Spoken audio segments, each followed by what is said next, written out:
Kamusta sa inyo mga idol? Nakakatulog na tayo sa biyahe dahil inaya tayo ni Utol. Dahil meron daw siyang bibilin, kaya sumunod lang tayo sa kanya. At nandito na nga tayo sa... May surprise daw siya sa akin, kaya sumunod lang tayo sa kanya.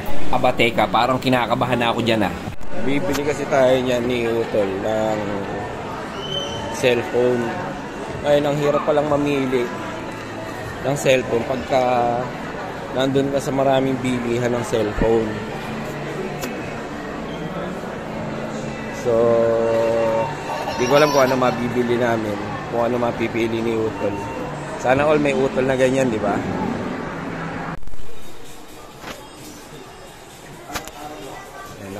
Nakapili na yung kapatid ko na kung anong cellphone niya bibigay sa akin. Ayan. Ayan eh. Sayang daw yung punta kung hindi kami makakabili. Alam niyo ba kung ba't ako binili ng cellphone niya? Kasi meron pala siyang bagong cup ng masid. Di ba? Sana all may kapatid na may bagong cup ng masid. Oh, ayan o.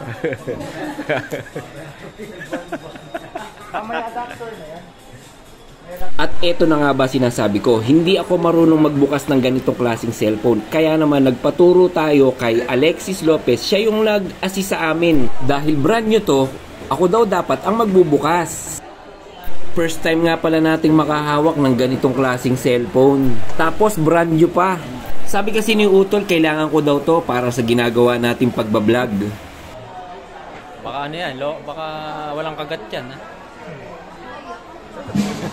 Kaya naman ang tinanggal ko yung papel sa ibabaw, manghang-mangha ako sa itsura.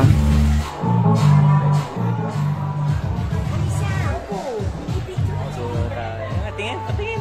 Ano, may katunay yan ha?